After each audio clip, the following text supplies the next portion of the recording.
चलो देखो, तो आपको क्या कर रहा है, आपको यहाँ पे देखो ई नॉट की यहाँ पे वैल्यू दे रखी है, ई नॉट की आपको एक वैल्यू यहाँ पे दे रखी है। प्रकुल कह रहा है सर चैट बॉक्स में, हाँ बेटा प्रकुल तुम कहीं भी दे सकते हो आंसर, ठीक है, तुम माइक खोल के बोल दो या चैट बॉक्स में लिख दो या पोल करेंगे, जैसे देना चाहते हो, ठीक है। फिलहाल तो यहाँ पे देखो तुम्हें 4 ई नॉट रिडक्शन पोटेंशियल की वैल्यूज दे रखी है, ठीक है। मेरी बात सुनो ध्यान से, 4 वैल्यूज तुम्हें दे रखी है ई नॉट रिडक्शन पोटेंशियल, कौन कौन सी बेटा, एक ये वाली दे रखी है, एक दे रखी है ये वाली, एक दे रखी है ये, और एक दे रखी है ये। तुमसे क्वेश्चन में क्या पूछा गया, कह रहा based on the following, based on the data given above, strong oxidising agent will be, तुमसे कह रहा है कि बताओ इनमें से स्ट्रॉन्ग ऑक्सीडाइजिंग एजेंट कौन सा होगा। कोमल का आंसर आ चुका है, कोमल बोल रही है डी। तो इसका मतलब ये बहुत आसान सा क्वेश्चन है। अब देखो ये 2013 मेंस में आया हुआ क्वेश्चन है, ठीक है, 2013 मेंस में क्वेश्चन आया हुआ है। तो एक बार इसका पोज कर लेते हैं, बाकी तो बच्चे आंसर आने भी लगा। अमित बता रहा है डी, एरी बता रही है डी। चलो एक बार हम इसका पोल कर लेते हैं, ठीक है, बताइए। बहुत सारे लोगों ने बताया डी, 100% बच्चे बोल रहे हैं कि इसका आंसर है डी। दैट मीन आपको पता है कि कैसे हम लोग बताते हैं कि कौन सा स्ट्रॉन्ग ऑक्सीडाइजिंग एजेंट होगा और कौन सा रिड्यूसिंग एजेंट। पहली बात तो एक चीज समझो बेटा, जो खुद को रिड्यूस कर सकता है, मतलब ऐसे एलिमेंट्स, ठीक है, या फिर ऐसे कंपाउंड जो खुद को रिड्यूस कर सकते हैं, उन्हीं के पास एबिलिटी होती है स्ट्रॉन्ग ऑक्सीडाइजिंग एजेंट, ठीक है। जो खुद को रिड्यूस करेंगे वही दूसरे को ऑक्सीडाइज कर सकते हैं, तो इतनी बात आप याद रखना, ठीक है। तो मुझे ऐसा लगता है कि सबको ही पता है, सबने बिल्कुल सही आंसर दिया है। तो देखो आपको क्या पता होना चाहिए, आप लिखो एक यहाँ पे ट्रिक टाइप की बनाओ, या फिर ट्रिक नहीं, ऐसे लिखो डायरेक्ट, लिखो ई नॉट, आपका जो ई नॉट रिडक्शन है, ठीक है, ई नॉट रिडक्शन या फिर E naught reduction potential, E naught reduction potential बेटा वो डायरेक्टली प्रोपोर्शनल होता है किसके, ऑक्सीडाइजिंग एजेंट, ऑक्सीडाइजिंग एजेंट के, और इनवर्सली प्रोपोर्शनल होता है किसके, रिड्यूसिंग एजेंट के। यहाँ पे सीधे आर ए लिख दे रहे हैं। बस आपको ये फॉर्मूला यूज करना है और आपके बहुत सारे क्वेश्चन जो है चुटकियों में लग जाएंगे, ठीक है। कुछ भी नहीं करना है, बस आप इस फॉर्मूले को ऐसे लिखो, यहाँ पे लगाओ 100%, और आपको क्या करना है, इस फॉर्मूले का यूज करके आप बता दोगे कि ऑक्सीडाइजिंग एजेंट कौन सा है और कौन सा रिड्यूसिंग एजेंट है, ठीक है। देखिए तो अब जब वैल्यू चेक कर लो बेटा, देखो ये वैल्यू माइनस में है, ठीक है, तो ये बहुत छोटी वैल्यू हो गई। ये वैल्यू कितनी है, 1.33 कम है, 1.36 हो गई, ये भी कम है। और यहाँ पे देखो कितनी है, 1.51, यानी कि सबसे ज्यादा अगर ई नॉट की कोई वैल्यू है तो किसकी है, तो वो वैल्यू है ये वाली, ठीक है। यानी कि अगर हम बोलें कि ई नॉट MnO4 निगेटिव से Mn पॉजिटिव, इस रिएक्शन को अगर आप लिखोगे तो इसका मतलब क्या हो रहा है कि MnO4 निगेटिव जो है वो कन्वर्ट हो रहा है किसमें, Mn2 प्लस में। अगर आपको पता है कि यहाँ पे Mn जो है वो रिड्यूस हो रहा है, दैट मीन यहाँ पे Mn की ऑक्सीडेशन स्टेट बता दो कितनी है, Mn की ऑक्सीडेशन स्टेट है +7। अब देखो Mn जो है बेटा वो +7 से कहाँ जा रहा है, +2 में। इसका मतलब ये अपने आप को क्या कर रहा है, रिड्यूस कर रहा है, और जब ये अपने आप को रिड्यूस करेगा दैट मीन ये क्या बोला जाएगा, स्ट्रॉन्ग ऑक्सीडाइजिंग एजेंट या फिर ऑक्सीडाइजिंग एजेंट, ठीक है। तो क्या करना है, बस हमें इतना याद रखना है कि जो आपकी रिडक्शन पोटेंशियल की वैल्यू है सबसे ज्यादा किसकी है, तो रिडक्शन पोटेंशियल की जो सबसे ज्यादा वैल्यू है वो है ये वाली, ठीक है। तो बस सिंपल सा क्वेश्चन था, इसमें कुछ बहुत ज्यादा रॉकेट साइंस नहीं थी, इसे हटा देते हैं। जिन बच्चों को आता है तो बहुत अच्छी बात है, इसका आंसर आप लिख लो, यहाँ पे फाइनल आंसर है डी, ठीक है। और जिन बच्चों को नहीं आता है वो आप ट्रिक लिख लो, देन करो। हो गया सबका बेटा? Yes sir. चलो हाँ, अगला क्वेश्चन पढ़ो, ये हो गया ना सबका, ठीक है। इस क्वेश्चन पे आइए, क्या कह रहा है, कह रहा है 2 Faraday of electricity is pass through a solution of CuSO4, the mass of copper deposited at the cathode is, तुम्हें बताना है कि मास जो होगा कॉपर का डिपॉजिट कैथोड पे वो कितना होगा जब 2 फैराडे इलेक्ट्रिसिटी पास कराई जाएगी। ये चीज इंपॉर्टेंट है, इसे आप हाईलाइट करो, ठीक है। क्वेश्चन को रीड करिए, हम पोल कर रहे हैं क्योंकि आपने ये चैप्टर पढ़ रखा है, तो आई होप कि आपको ये सब आता होगा, ठीक है। तो आप ट्राई करो, नहीं आपसे लगेगा तो मैं बताऊंगा, ठीक है। क्यों नहीं भाई,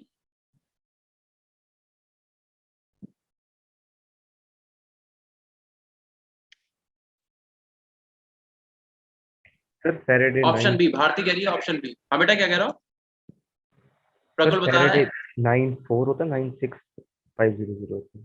96500, 1 फैराडे इज इक्वल टू, लिख लो यहाँ पे 1 Faraday is equal to 96500 coulomb, ठीक है।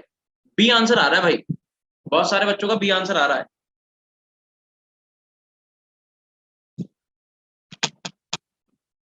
चलो अभी देखते हैं, सबको लगा लेने दो एक बार, ठीक है। अपना टाइम लीजिए, आराम से क्वेश्चन सॉल्व करिए, कोई जल्दबाजी नहीं, ठीक है। मानसी बता रही है बी, अक्षिका भी 20 बता रही है, ठीक है। और किसने बताया?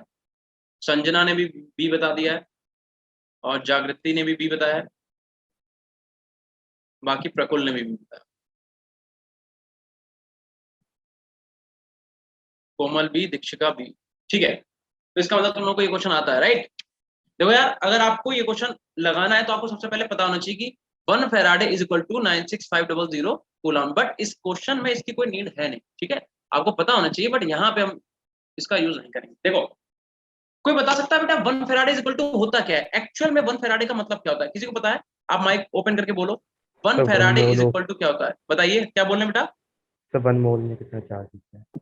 फिर से बोलो बेटा, 1 मोल व्हाट? देखो, 1 फैराडे का मतलब होता है charge, charge required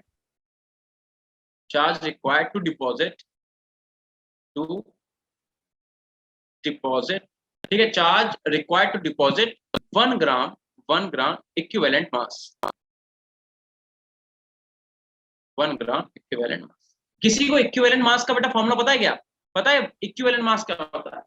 molecular Yes, sir. Mass by बताओ वैलेंसी बेटा। Atomic mass upon valency. Factor. हाँ, ठीक है, या फिर आप इसे लिख सकते हो मोलर मास अपॉन में n फैक्टर, ठीक है? अपॉन में n फैक्टर, ठीक है? तो n फैक्टर कैसे निकालेंगे? सबसे पहले हमने क्या करना है कि हमें n फैक्टर निकालना है, तो n फैक्टर के लिए हम यहाँ पे रिएक्शन दे दें। देखो क्या दिया हुआ है आपको, CuSO4 दिया हुआ है। तो अगर आप CuSO4 को बेटा ब्रेक करोगे तो ये किसमें आएगा? ये आएगा अपना टूटेगा Cu2+ में, और SO4 2 नेगेटिव में। अब अगर Cu2+ जो है ये क्या करे, 2 इलेक्ट्रॉन को एक्सेप्ट कर ले, तभी तो ये कन्वर्ट होगा किसमें? कॉपर सॉलिड में। बताओ, देखो क्या लिखा हुआ है, कह रहा the mass of copper deposited at the cathode is. तुम्हें बताना कैथोड पे जो मास कॉपर का डिपॉजिट होगा, ये वाली कौन सी रिएक्शन हो गई? ये एनोड की रिएक्शन है, कैथोड की? ये वाली रिएक्शन कौन सी बेटा, बताना। ये रिएक्शन कौन सी बेटा, बताइए, एनोड की है या कैथोड की है? अमित भाई बताइए आप। सर एनोड की है। एनोड की। कैसे पता आपको एनोड की रिएक्शन है? जागृति आप बताओ बेटा। सर क्योंकि इसमें रिडक्शन हो रही है।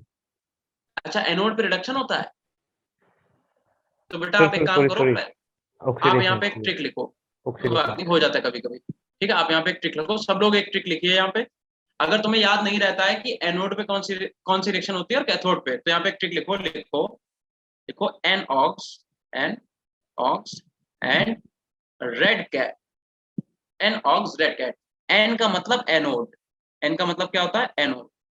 ऑक्स का मतलब ऑक्सीडेशन, एन का मतलब एनोड, ऑक्स का मतलब ऑक्सीडेशन, रेड का मतलब रिडक्शन, और कैट का मतलब कैथोड। इस ट्रिक को लिख लो और तुम्हारी कोई भी रिएक्शन जिंदगी में गलत नहीं होगी, ठीक है? और एक चीज याद रखना, ये ऐसा नहीं है कि इलेक्ट्रोकेमिकल अलग हो जाएगा ना। दुनिया की कोई भी सेल हो, एनोड पे हमेशा ऑक्सीडेशन होगा और कैथोड पे हमेशा रिडक्शन होगा। अब ऐसे नहीं याद करना है कि एनोड पॉजिटिव होता है कैथोड नेगेटिव, ये गलत है, ऐसा कुछ भी नहीं करना है, ठीक है? तुम्हें सिर्फ याद ये रखना है an ox red cat, an ox का मतलब एनोड पे ऑक्सीडेशन, रिडक्शन किस पे? कैथोड पे। तो कोई भी दुनिया में अगर तुम्हारे कोई भी सेल हो, कोई सी भी सेल होगी, तो तुम्हारा रहेगा यही, क्या? एनोड पे हमेशा क्या होगा? ऑक्सीडेशन होगा, और रिडक्शन होगा कहाँ पे? कैथोड पे। बस इसे अगर नोट कर लिया तो हटा दें, ठीक है? सबने कर लिया नोट? Yes, sir. तो हम ये ट्रिक हटा दे रहे हैं, ठीक है? चलो, अब आ जाओ फिर से वापस से। हमने पूछा कि बताओ बेटा ये कौन सी रिएक्शन है, तुमने बोला कि ये एनोड है, एक बच्चे ने गलत बोल दिया, बाद में बोला नहीं कैथोड है। अब देखो एक चीज समझो, अगर Cu2+ बेटा 2 इलेक्ट्रॉन को एक्सेप्ट कर रहा है और कन्वर्ट हो रहा है किसमें? कॉपर सॉलिड में, तो यहाँ पे ऑक्सीडेशन नंबर कितना है? 2, और यहाँ पे कितना है? 0। तो अगर लेफ्ट टू राइट जाने पे ऑक्सीडेशन नंबर डिक्रीज है, तो ये कौन सी रिएक्शन हो गई? तो ये तो रिडक्शन हो गया ना। ये क्या हो गया? ये रिडक्शन हो गया। और ध्यान रखना, रिडक्शन हमेशा कहाँ पे होगा? At cathode. तो बेटा ये कौन सी रिएक्शन थी? कैथोड। ठीक है, तो यहाँ से हमें पता क्या चला? यहाँ से हमें n की वैल्यू पता चल गई, यहाँ से हमें n पता चल गया, n कितना है? 2। पता चला कि नहीं पता चला? बताओ, n पता चल गया कितना है? 2। तो अगर मोलर मास, अब देखो यहाँ पे इक्वल लिख लो, तो यहाँ पे हम लिख लेते हैं फिर से 1 फैराडे इज इक्वल टू क्या है? इक्विवेलेंट 1 ग्राम इक्विवेलेंट मास, और 1 ग्राम इक्विवेलेंट मास को हम लोग क्या बोलते हैं? मोलर मास अपॉन में n। तो हम फिर से लिख दे रहे हैं, एक बार फिर से लिखते हैं, मोलर मास अपॉन में n, ठीक है? मोलर मास क्वेश्चन में आपको गिवन है कॉपर का कितना है? 63.5 अपॉन में n, n मतलब n फैक्टर, या फिर number of electron participate in the reaction, कितने हैं 2, ठीक है। तो ये तो किसके लिए निकल के आ गया 1 फैराडे के लिए, लेकिन क्वेश्चन में बेटा पूछा क्या है, क्वेश्चन में ये देखो क्या पूछा गया है, कह रहा है 2 फैराडे के लिए बताओ बेटा। अगर हम 2 फैराडे इलेक्ट्रिसिटी पास करेंगे तो 2 फैराडे इज इक्वल टू क्या हो जाएगा 2 इनटू इस पूरे को क्या करो 2 से मल्टीप्लाई करो तो 63.5 अपॉन में 2। 5 थोड़ा सही से बनाना, मेरा 5 जो है थोड़ा गंदा, थोड़ा नहीं बहुत ज्यादा गंदा होता है, ठीक है। मैं यहाँ पे लिख दो 5, 2 से 2 कैंसिल हो गया, यानी कि 2 फैराडे इलेक्ट्रिसिटी अगर पास करोगे तो मास कितना आ जाएगा 63.5 ग्राम, ठीक है। तो जिन भी बच्चों ने आंसर नंबर बी बताया है उन सबका आंसर सही, ठीक है। जल्दी से नोट कर लीजिए, सब लोग नोट कर लो बेटा।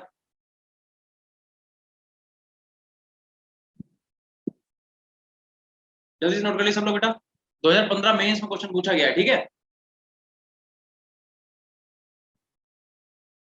देखो क्वेश्चन प्रैक्टिस करने से क्या होता है, अब ऐसा बिल्कुल भी नहीं होगा कि 2015 में जो ये क्वेश्चन तुमसे पूछा गया है ये रिपीट हो जाए, ऐसा बिल्कुल भी नहीं होगा।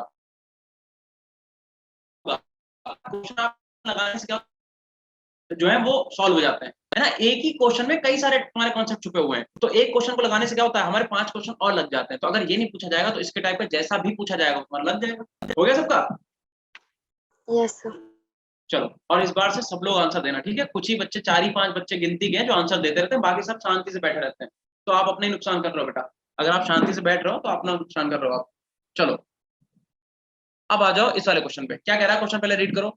कह रहा है for the following electrochemical cell at 298 kelvin, देखो 298 केल्विन लिखाओ या फिर 25 डिग्री सेल्सियस लिखाओ एक ही बार, ठीक है।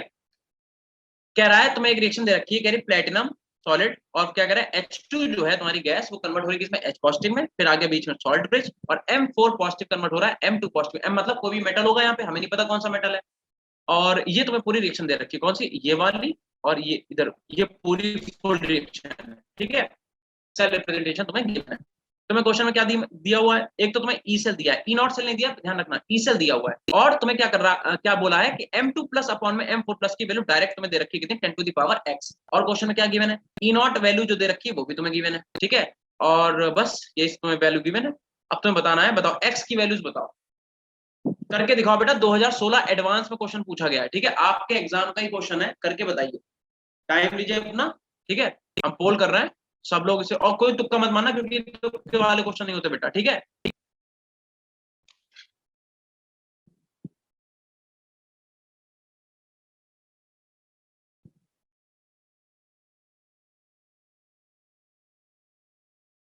आंसर आने लगा, भारती का डी आ गया बता रही है और अमित बता रहा है डी, ठीक है। चलो भी देख लेंगे बेटा कितना आंसर है इसका।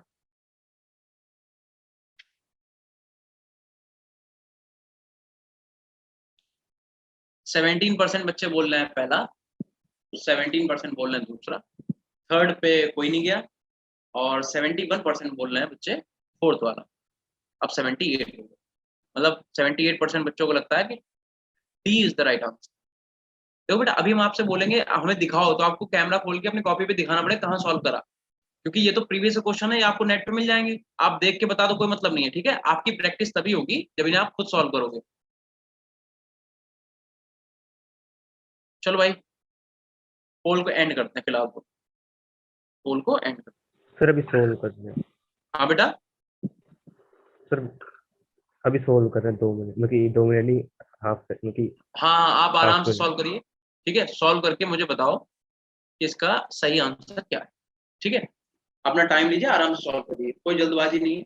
एक एक क्वेश्चन का हमें कॉन्सेप्ट समझ में आना चाहिए, सो दैट अगर हमें ये वाला क्वेश्चन ना भी, मतलब इस क्वेश्चन ये पेपर में ना भी आए तो इसके जैसे और जो टाइप के क्वेश्चन है वो तो हम एटलीस्ट कर लें। सबसे पहले अगर आपका कोई काम है तो आपको क्या करना है, जो सेल रिप्रेजेंटेशन दिया हुआ उससे आप लिखो। उससे लिखने के बाद आपको क्या करना है, दूसरा काम आप एन की वैल्यू निकालो, राइट। सबसे पहला काम यही है। देखो ये आपको सेल रिप्रेजेंटेशन दिया हुआ है, और अगर आपको सेल रिप्रेजेंटेशन दिया, ये आपको क्या दिया हुआ है यहाँ पे पहले लिखो, ये आपको सेल रिप्रेजेंटेशन दिया है, ठीक है। और अगर आपको क्वेश्चन में सेल रिप्रेजेंटेशन दिया है तो आपको नेट सेल रिएक्शन लिखनी होती है। क्या लिखना होता है, नेट सेल रिएक्शन। तो नेट सेल रिएक्शन बेटा किसने लिखी,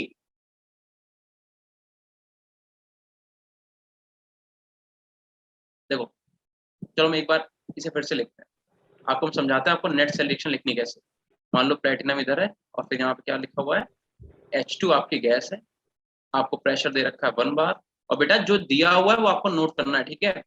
हाँ, दीक्षिका बोल रही है D is the right answer. अभी देखते हैं बेटा, ठीक है, एक बार मैं सॉल्व कर दूं देन देखते हैं, क्योंकि हमें भी इसका क्वेश्चन का आंसर रटा थोड़े ना है, सॉल्व करके ही पता चलेगा कितना आ रहा है। और एक्वस और 1 मोलर, ठीक है। उसके बाद क्या कह रहा है, सॉल्ट ब्रिज के बाद एम जो है कोई मेटल जो है +4 ऑक्सीडेशन स्टेट में है और एक्वस फॉर्म में है, और कन्वर्ट हो रहा है किसमें, एम एम 2+ एक्वस में, और इधर भी क्या है, प्लेटिनम आपका सॉलिड। अक्षिका बोल रही है डी। अच्छा, मतलब इतने लोगों का डी आ रहा है, इसका मतलब डी ही होना चाहिए आंसर। अब देखो, अगर किसी को बेटा नेट सेल रिएक्शन, अगर आपको सेल रिप्रेजेंटेशन दी है और अगर आपको एरी बोले 10⁻x = 1, अभी अच्छा पहला बच्चा इसका एक आंसर आ रहा है, ठीक है। मेरी बात सुनो, हम क्या कह रहे हैं, हम बोल रहे हैं कि अगर आपको सेल रिप्रेजेंटेशन दिया है और अगर आपको नेट सेल रिएक्शन लिखनी है तो कैसे लिखोगे, कुछ नहीं करना, देखो क्या करना है। अगर अच्छा एक बात बताओ, इतनी बात तो सबको पता ना कि सॉल्ट ब्रिज के लेफ्ट में 99% केसेस में, कोई बहुत ही एक्सेप्शनल केस निकला एक अलग बात है, बट हाँ हम ऐसा बोल सकते हैं कि सॉल्ट ब्रिज के लेफ्ट में हमेशा कौन सी रिएक्शन लिखी होती है, एनोड। कौन सी होती है, एनोड की। और सॉल्ट ब्रिज के राइट में हमेशा कौन सी रिएक्शन होती है, कैथोड।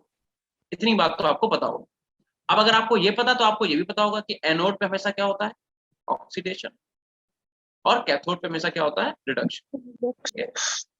अच्छा, अब एक बात बताओ, आपको दिया हुआ क्या है, cell representation, net cell reaction कैसे लिखोगे, आपको कुछ नहीं करना। देखो आप क्या करना, इसे मानो लेफ्ट, इसे मानो राइट, ऐसे इधर इसे क्या करना है, लेफ्ट, इसे क्या करना है, राइट।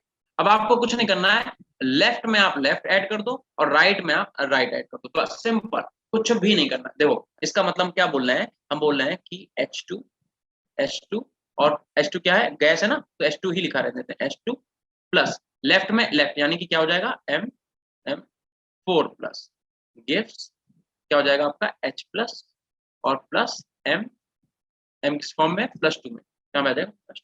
तो ये आप क्या, ये कौन सी रिएक्शन है, ये हो गई आपकी नेट सेल रिएक्शन, ठीक है। अब देखो नेट सेल रिएक्शन से तुम्हें क्या समझ में आया, ये हो गई नेट सेल रिएक्शन। तो हम तुम्हें समझाने के लिए बेटा कर रहे हैं, तो इसलिए इसमें इतना टाइम लग रहा है, नहीं तो ये 2 मिनट का क्वेश्चन है, ठीक है, क्योंकि हम चाहते हैं एक एक क्वेश्चन कॉन्सेप्ट के साथ होना चाहिए। तो देखो यहाँ पे क्या करोगे, यहाँ पे 2 करोगे बैलेंस करने के लिए, और यहाँ पे देखो +4 से किस में आ रहा है, +2 में, यानी कि नंबर ऑफ इलेक्ट्रॉन कितने एक्सचेंज हो रहे हैं, 2, और इधर भी H2 से किस में जा रहा है, 2H+ में, यानी कि हमें यहाँ से ये पता चल गया कि n की वैल्यू कितनी बेटा, n की वैल्यू जो है वो 2, बस सिंपल सी बात है। तो जब भी आपको कोई क्वेश्चन दिया करे, तो अगर आपको n की वैल्यू निकालनी है तो आप इसी तरीके से करो। अब क्योंकि आपकी प्रैक्टिस को आप जल्दी कर लोगे, लेकिन कॉन्सेप्ट यही है ना, प्रैक्टिस वाली तो बात अच्छी है। अब क्या करेंगे बताओ, नस्ट इक्वेशन का यूज करेंगे। क्या होती है नस्ट इक्वेशन, बताओ बेटा, E cell is equal to E naught cell minus का 0.059 अपॉन में n, और क्या होता है लॉग बेस 10, और क्या होता है क्यू क्या होता है, क्या होता है बेटा, बताया आपको, reaction coefficient. Q is equal to होता है रिएक्शन कोएफिशिएंट। और इसे हम लोग कैसे लिखते हैं, हम लोग लिखते हैं कंसंट्रेशन ऑफ प्रोडक्ट अपॉन में कंसंट्रेशन ऑफ रिएक्टेंट, ठीक है। तो अगर इतनी बात आपको पता है बहुत अच्छी बात है, नहीं पता तो नोट कर लीजिए। अब देखो आपको क्वेश्चन क्या दिया हुआ है बेटा, देखो ई सेल आपको गिवन है, कितना दे रखा है, आपको दे रखा है 0.092, ठीक है, 0.092। उसके बाद ई नॉट सेल कैसे निकालेंगे, ई नॉट सेल का फॉर्मूला क्या होता है, ई नॉट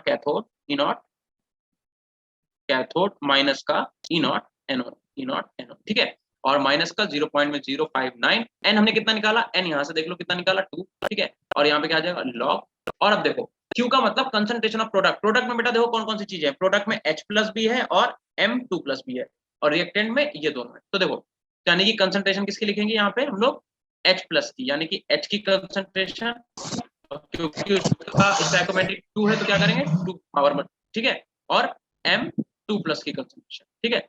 एक चीज ध्यान रखना, अगर कहीं पे लिखा हुआ है 2H+, तो जब आप इसे कंसंट्रेशन की फॉर्म में लिखोगे, ठीक है, तो आप क्या करना है, आपको लिखना है H की कंसंट्रेशन, और जो स्टोइकोमेट्रिक नंबर है उसे आपको क्या करना है, पावर बना देना है, ठीक है, यानी कि वहां पे क्या हो जाएगा 2 हो जाएगा, बस, ठीक है। नीचे देख लो क्या बचा बेटा, इधर देखो रिएक्टेंट में कंसंट्रेशन ऑफ रिएक्टेंट में क्या बचा, यहाँ पे H। अब एक बात बताओ, यहाँ पे H2 की कंसंट्रेशन हम लिख सकते हैं क्या, तो अगर आपको कोई भी मॉलिक्यूल एनायनिक फॉर्म में, सॉरी एक्वस फॉर्म में नहीं दिया हुआ है, तो आपको उस टाइम में क्या करना है, देखना है, अगर वो सॉलिड है तो उसकी कंसंट्रेशन 1, और अगर वो गैस है, जैसे H2 यहाँ पे क्या है, गैस है, तो इसकी कंसंट्रेशन कितनी हो जाएगी, जो दी हुई है, कंसंट्रेशन दो कितनी दे रखी है, सॉरी कंसंट्रेशन तो दे ही नहीं सकता है, प्रेशर लिया जाएगा, ठीक है। अगर आपको मान लो कोई भी मॉलिक्यूल है वो एक्वस फॉर्म में नहीं दिया है, मतलब उसकी कंसंट्रेशन तो दी नहीं होगी, तो जिस फॉर्म में वो देख लो, अगर सॉलिड है तो कंसंट्रेशन 1, और अगर गैस है तो गैस के केस में क्या करेंगे, प्रेशर लेंगे, तो प्रेशर देखो कितना दे रखा है 1 बार, यहाँ पे कितना आ जाएगा, प्रेशर आ जाएगा, यानी कि हम यहाँ पे लिख देते हैं प्रेशर ऑफ H2, और यहाँ पे कंसंट्रेशन किसकी हो जाएगी, M4+।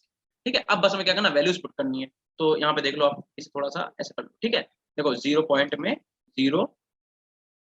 0.92 is equal to E naught, cathode कितना दे रखा है बेटा, देखो ये दे रखा है, ये देखो ये लिखी कितनी दे रखी है, 0.151 माइनस ई नॉट एनोड, बताओ कितना होगा, बताइए बेटा, ई नॉट एनोड कितना होगा, एनोड पे कौन सी रिएक्शन हो रही है देख के बताओ, ये एनोड है, ये एनोड है, एनोड पे क्या हो रहा है, कौन सी रिएक्शन हो रही है, H2 वाली हो रही है, रिडक्शन पोटेंशियल बता दो बेटा, एनोड का कितना होगा, सब लोग जल्दी से, हर्षिता बताइए, रिडक्शन पोटेंशियल ऑफ एनोड कितना होगा,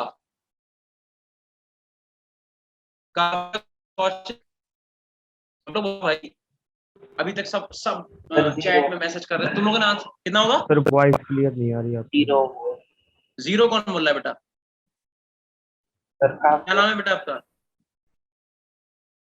देखो जीरो जो बच्चा बोल रहा है वो सही बोल रहा है, क्योंकि जो आपका हाइड्रो, आपने पढ़ा होगा, सी पढ़ा होगा, स्टैंडर्ड हाइड्रोजन इलेक्ट्रोड, तो इसका चाहे आप रिडक्शन पोटेंशियल देखो, चाहे आप इसका ऑक्सीडेशन पोटेंशियल देखो, हमेशा कितना होता है, 0 होता है। ठीक है, अगर आपने चैप्टर डीपली पढ़ा है तो आपको पता होगा। ठीक, तो यहाँ पे ये कितना हो जाएगा, 0, तो इसे डायरेक्ट ना लिख के सीधे सीधे हटा ही देते हैं। ठीक है, क्योंकि देखो 1 पॉइंट यहाँ, चलो अच्छा लिख ही देते हैं, कहाँ कंफ्यूज हो जाओगे, यहाँ पे लिख दो 0। ठीक है, और यहाँ पे क्या चल रहा है, माइनस का 0.059/2, और यहाँ पे क्या हो जाएगा, यहाँ पे हो जाएगा लॉग H+ की कंसंट्रेशन कितनी है, 1, ये दे रखी है, देखो ये दे रखी है। ठीक है, 1 इंटू M कितना आ जाएगा, +2, अपॉन में क्या आएगा, 1 इंटू M+4 की कंसंट्रेशन। ठीक है, अब हमें क्या करना है, देखो ये टर्म कितना हो जाएगा, 0 ही हो जाएगा ना, तो इसे डायरेक्ट हटा के 0 लिख देते हैं, यहाँ पे सीधे लिख दो आप 0 नहीं, सॉरी 1.0.151। अब आपको क्या करना है, इस वाले पूरे टर्म को उठा के इधर ले जाओ। ठीक है, तो देखो क्या हो जाएगा, तो अपने पास क्या आ जाएगा 0.059/2, और यहाँ पे कितना आ जाएगा, लॉग M2+ अपॉन में M+4 इज इक्वल टू, अब देखो इसे इधर भेजा, यानी कि इसे इधर लेके आना पड़ेगा। ठीक, तो जब इसे इधर लेके आओ कितना हो जाएगा, 0.151 माइनस का 0.09। ठीक है, इसे जब आप सॉल्व करोगे तो कितना आ जाएगा, 0.059 ही आ जाएगा, और यहाँ पे क्या चल रहा है, यहाँ पे चल रहा है 0.059/2। और बेटा एक चीज देखो, इस पूरे को क्या है, 2+ की कंसंट्रेशन अपॉन M+4 की कंसंट्रेशन क्या लिखना है हमें, 10⁻x, यानी कि यहाँ पे क्या आ जाएगा, लॉग बेस 10 इंटू में क्या आ जाएगा, 10⁻x। और ध्यान रखना बेटा, जितनी भी लॉग की वैल्यू है सब बेस 10 पे होती है। ठीक है, अगर हमने कहीं पे नहीं भी लिखा है तो आप उसे बेस 10 ही कर देना। ठीक है, तो देखो इससे क्या हुआ, ये कैंसिल की नहीं, अब देखो क्या हुआ, अपने पास बचा क्या, अपने पास बचा log base 10 into 10⁻x is equal to कितना बचा, 2। ठीक है, अब जगह तो बची नहीं, कहाँ करें, चलो इतना थोड़ा सा यहाँ पे देखो। ठीक है, देखो अब अपने पास क्या हो जाएगा, log m की पावर n का फॉर्मूला बता दो बेटा, देखो log m की पावर n का फॉर्मूला क्या होता है, n log m, क्या होता है, n log m, है ना, तो आप सब मैथ्स से हो तो आपको इतनी बात तो पता ही होगी। तो देखो, तो यानी कि log 10⁻x का फॉर्मूला क्या हो जाएगा, x log 10 is equal to 2, और log 10 की वैल्यू कितनी होती है, 1, that mean x is equal to कितना आ गया, 2। तो जिन भी बच्चों ने x इज इक्वल टू 2 बताया था उनका आंसर सही। सर मैंने वो n नहीं कंसीडर किया था। बेटा बताइए क्या कह रहे हैं, थोड़ा तेज बोलिए बेटा, आवाज नहीं आ रही है। सर वो मैंने n नहीं कंसीडर किया था, तो 1 आया मेरा। अच्छा, चलिए कोई बात नहीं। हाँ, तभी तो मैंने आपसे बोला कि आपको पूरी फुल रिएक्शन लिखनी पड़ेगी। अगर आपको सेल रिप्रेजेंटेशन दिया हुआ है तो आप नेट सेल रिएक्शन ड्रॉ करके देखो। इसे हम फिर से सही से लिख देते हैं ना, नहीं तो कुछ बच्चों को दिख नहीं रहा होगा। चलो इसे हम ठीक से थोड़ा सा जगह बना के लिख देते हैं।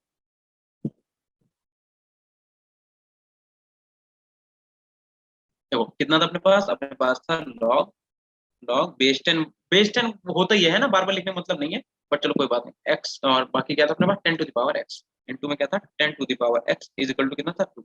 और लॉग m की पावर n का फॉर्मूला होता है x log n log m। ठीक है, यानी कि x log base 10 into 10 यहाँ से base 10 कितना होता है 1, ठीक है। तो इसका मतलब यहाँ से क्या आ जाएगा x इज इक्वल टू सीधा सीधा कितना आ गया 2, ठीक है। तो बहुत अच्छे से कॉपी पे नोट कर लो बेटा, ठीक है। और अगर किसी बच्चे के कहीं पे कोई पॉइंट समझ में नहीं आया तो मुझसे अभी पूछ लो आप जल्दी से, क्योंकि अगले क्वेश्चन पे जाएंगे फिर आप पूछोगे तो फिर ऐसा लगेगा कि अब क्या मतलब फिर से इतना पूरा लिखना पड़ेगा। जल्दी से इस पूरे क्वेश्चन को नोट करिए, और आपको कहीं पे भी जैसे कोई फॉर्मूला नहीं समझ में आया, कहीं पे कोई स्टेप नहीं समझ में आया, आपसे पूछ लो। और बाकी जिन बच्चों ने लगा लिया उनके लिए बहुत मतलब एप्रिसिएशन की बात है कि अगर आपने लगा लिया तो इसका मतलब आपको आता है। 2016 एडवांस में क्वेश्चन पूछा गया था, ठीक है।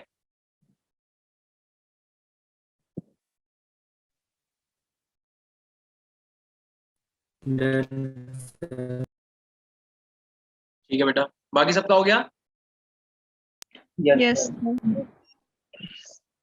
ठीक है। और ये बताओ सबको समझ में आया क्वेश्चन कैसे करना था, क्या करना था क्वेश्चन में? देखो सबसे इंपॉर्टेंट पता क्या होता है, क्वेश्चन को पढ़ के आप उसका मीनिंग निकालो। पहले आप ये तो समझ में आया आपको कि आपसे पूछा क्या गया क्वेश्चन में, उसके लिए आपको क्या करना होता है, क्वेश्चन आपने पढ़ा, जितना जो भी चीज दी है उसे आप नोट कर लो, ठीक है। जो जो गिवन चीजें आप नोट करते जाओ। जैसे हम लोगों को क्या दिया था, हम लोगों को सबसे पहले दिया था सेल रिप्रेजेंटेशन। तो हमने सेल रिप्रेजेंटेशन सबसे पहले क्या करा, number of electron participating in the reaction, या फिर जिसे हम लोग बोलते हैं एन फैक्टर, उसे कैलकुलेट किया। एन फैक्टर के बाद हमने क्या करा, नेक्स्ट इक्वेशन लगा के सॉल्व कर लिया, बस बात खत्म। एक दो फॉर्मूले छोटे छोटे जो आपने पढ़ी रखे हैं मैथ्स के, आप स्टूडेंट हो तो आपको पता ही है इतना। चलो अगर सबने नोट कर लिया तो नेक्स्ट क्वेश्चन पे चलते हैं, ठीक है। आ जाओ। Yes.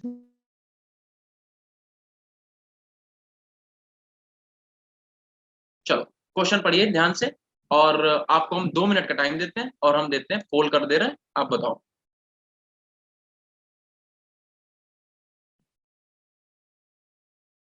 ठीक है, मैंने पोल कर दिया। क्वेश्चन को बहुत अच्छे से रीड करना, और रीड करने के बाद अपना आंसर दीजिए, ठीक है।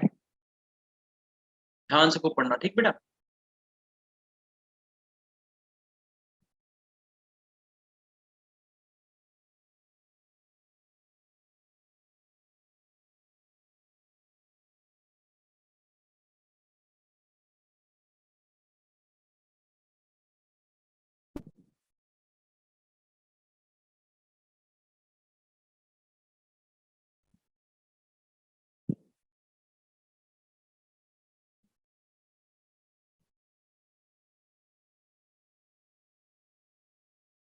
कोमल का आंसर आ रहा है A, Y will oxidise X and not Z,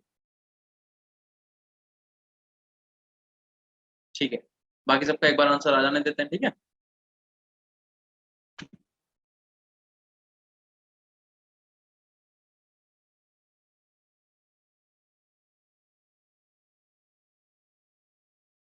तो यहाँ पर 43% बच्चे बोल रहे हैं फर्स्ट, एंड 30, अब तो बराबर हो गया, 38% बच्चे बोल रहे हैं फर्स्ट, 38% बच्चे बोल रहे हैं सेकेंड, और 13% बच्चे थर्ड और फोर्थ भी बोल रहे हैं। भारती ऑप्शन बी, कोमल ने बोला ऑप्शन ए, और भारती बोली ऑप्शन बी। कर लो बेटा, जिसे जो सही करना है कर लो फटाफट जल्दी से। चलो इसका मतलब इस क्वेश्चन में आपको कंफ्यूजन है, क्योंकि 40% बच्चे जो हैं, 40% बच्चे जो हैं ए और बी में कंफ्यूज है। तो देखो जो क्वेश्चन में आपको पहले गिवन है, हमने एंड कर दिया क्वेश्चन को पोल, ठीक है। अब देखो क्वेश्चन में आपको जो भी गिवन है पहले आप उसे पढ़ो और नोट करो। अमित कह रहा है ए, ठीक है। चलो देखते हैं जो भी आंसर, देखते हैं।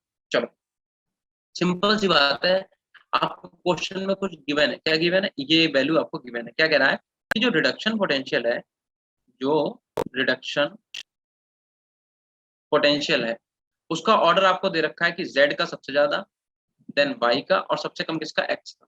इसका अपने आप से कुछ मान लो, है ना, हाइपोथेटिकली हम लोग मान ले, अगर मान लो इसका 50 है, इसका मान लो 40 है, और इसका मान लो 30 है, ऐसा मान रहे हैं, क्वेश्चन में नहीं दिया, ठीक है। तो एक बात बताओ, रिडक्शन पोटेंशियल बेटा सबसे ज्यादा जिसका होगा वो क्या करता है, वो खुद को तो रिड्यूस करेगा बट दूसरे को ऑक्सीडाइज करने की कैपेबिलिटी रखता है। तो अगर हम आपसे कहें ऑक्सीडाइजिंग नेचर की बात करें या फिर ऑक्सीडाइजिंग एजेंट की बात करें, तो सबसे बेटर ऑक्सीडाइजिंग एजेंट कौन सा होगा, Z, then Y, then X। और ऐसे अगर रिड्यूसिंग एजेंट की बात करें तो सबसे बेटर रिड्यूसिंग एजेंट कौन सा हो जाएगा, जिसका रिडक्शन पोटेंशियल सबसे कम होगा, that mean X, then Y, then Z। इससे तो अपने को कोई मतलब है नहीं, इस वाले से बात करते हैं, इसे जरा ध्यान से देखो बेटा, ठीक है। खूब ध्यान से देखना, क्योंकि आप लोग इसमें कंफ्यूज हो तो मैं आपको बता दूं। देखो बेटा बात ये आ रही है कि अगर y का ऑक्सीडेशन पोटेंशियल 40 है तो ये सिर्फ और सिर्फ एक्स को क्या कर सकता है, ऑक्सीडाइज कर सकता है। क्यों? क्योंकि इसका रिडक्शन पोटेंशियल की वैल्यू ज्यादा है एक्स वाले से। क्या ये इस वाले को कर पाएगा? ये जेड को कैसे कर सकता है बेटा? क्योंकि जेड का रिडक्शन पोटेंशियल वाई से ज्यादा है, तो जिसका रिडक्शन पोटेंशियल ज्यादा, वो ज्यादा ऑक्सीडाइजिंग एजेंट है ना, बेटर ऑक्सीडाइजिंग एजेंट है। तो इसका मतलब वाई सिर्फ और सिर्फ किसे करेगा, एक्स को करेगा, और जेड को नहीं कर पाएगा। वाई जो है वो एक्स को करेगा और जेड को नहीं कर पाएगा। जेड की अगर बात करें तो भैया जेड का ऑक्सीडेशन पोटेंशियल, सॉरी, जेड का रिडक्शन पोटेंशियल सबसे ज्यादा है, तो जेड जो है वो वाई को भी करेगा और एक्स को भी करेगा। अब बात कर लो एक्स की। एक्स का रिडक्शन पोटेंशियल बेटा सबसे कम है, तो एक्स ना तो वाई को करेगा ना ही जेड को करेगा। संजना बता रही है ए। बताओ, इतनी बात क्लियर हुई? देखो, जो वाई है बेटा वो एक्स को तो कर देगा क्योंकि एक्स से उसका रिडक्शन पोटेंशियल ज्यादा है, बट जेड को नहीं करेगा क्योंकि जेड का पोटेंशियल क्या है, रिडक्शन पोटेंशियल ज्यादा है वाई से। अगर हम बात करें जेड की, तो देखो जेड का क्योंकि सबसे ज्यादा है, तो जेड क्या करेगा, वाई को भी ऑक्सीडाइज कर देगा और एक्स को भी ऑक्सीडाइज कर देगा। हम बात करते हैं अगर एक्स की, तो बेटा देख लो, एक्स का तो सबसे कम है, मान लो अगर इसका 30 है तो वाई का 40 है और जेड का 50 है, तो ना तो ये वाई को ऑक्सीडाइज कर पाएगा और ना ही ये जेड को ऑक्सीडाइज कर पाएगा। ठीक है, तो अपना देख लेते हैं क्या कह रहा है। कह रहा वाई जो है, पहला ऑप्शन क्या कह रहा है, कह रहा Y will oxidise X and not Z. Y जो है वो एक्स को करेगा, जेड को नहीं करेगा, ये बात बिल्कुल सच है। ठीक है, तो ये तो ऑप्शन सही है। बी वाला देखो क्या कह रहा है, Y will oxidise Z and not X. कह रहा वाई जेड को कर देगा। क्या वाई जेड को कर सकता है? बताओ, वाई जेड को कैसे कर सकता है भाई? क्योंकि वाई का रिडक्शन पोटेंशियल कम है और जो जेड है उसका रिडक्शन पोटेंशियल क्या है, ज्यादा है। बोलो, वाई कर सकता है क्या? ऑप्शन बी करेक्ट है कि इनकरेक्ट है? देखो बेटा, दो दो ऑप्शन भी हो सकते हैं, इसलिए आप एक एक स्टेप को कायदे से पढ़ो। बताओ, y जो है क्या वो बेटा z को कर सकता है? क्योंकि y का तो रिडक्शन नहीं पोटेंशियल सर। 40 है और इसका क्या है, 50 है। या एक्चुअल में नहीं दिया बट ग्रेटर देन है, मतलब हम मान लिया अपने ऑप्शन में। ठीक है, तो जब y का रिडक्शन पोटेंशियल 40 है तो वो z को किसी हाल में ऑक्सीडाइज नहीं कर पाएगा। इसका मतलब बेटा ये वाला जो ऑप्शन है ये हो गया गलत। ठीक है, अच्छा, इसे x लग रहा है, ये वाला हो गया गलत। ठीक, अब आ जाओ सी वाले पे। क्या कह रहा है, y will oxidise both x and z। क्या y दोनों को कर सकता है? क्या y x को भी और y को दोनों को कर सकता है क्या? नहीं। बताओ बेटा, नहीं कर सकता। इसका मतलब ये ऑप्शन क्या गलत हो गया। डी क्या कह रहा है, कह रहा Y will reduce both X and Z. क्या दोनों को रिड्यूस कर सकता है? अभी तक ऊपर ऑक्सीडाइज वाला पूछा था, अब रिड्यूस कर सकता है क्या? रिड्यूस भी नहीं कर सकता बेटा। रिड्यूस करना, अगर रिड्यूस कर पाता तो इसका सबसे कम होना चाहिए था रिडक्शन पोटेंशियल, बट इसका क्या है, ज्यादा है, एक्स से ज्यादा है, तो ये क्या करेगा, रिड्यूस नहीं कर पाएगा। ठीक है, यानी कि ये वाला भी क्या हो गया, गलत हो गया। तो राइट आंसर इज ए, यानी कि जिन बच्चों ने चैट में आंसर मुझे ए बताया था उन सबका सही है और पोल में। ठीक है, संजना ने बताया था, अमित ने ए बताया, भारती ने ऑप्शन बी बताया। भारती बेटा आपका गलत हो गया, और कोमल ने ए बताया। बाकी किसी ने आंसर दिया ही, बाकी सबने पोल में बोल दिया, और पोल में भी आधा आधा, 38% कुछ बच्चे बोल रहे थे, 38% कुछ बच्चे बोल रहे थे। बताओ बेटा, क्वेश्चन समझ में आया सबके? Yes sir. ठीक है, ये वैसे तो क्वेश्चन जो है बहुत पहले पूछा गया है, बट उससे मतलब नहीं है क्वेश्चन कितना पहले पूछा गया है, मतलब ये है कि इस टाइप के क्वेश्चन बेटा रिपीट हो चुके हैं प्रीवियस ईयर में। ठीक है, चलो, अगर ये क्वेश्चन सबसे आपको सब में सबको समझ में आ गया तो आ जाओ इस पे। बेटा सेम क्वेश्चन है, जो भी करा है उसी की तरह क्वेश्चन है, इसका हम पोल करेंगे, या अपने आप करके बताओ मुझे सब लोग। इसे कर दो एंड, और नेक्स्ट पोल करते हैं। ठीक है, चलो, इसका आंसर सब लोग बताइए, बिल्कुल अभी जैसा प्रीवियस क्वेश्चन हम लोगों ने करा बिल्कुल उसी की तरह है, बताओ जल्दी से।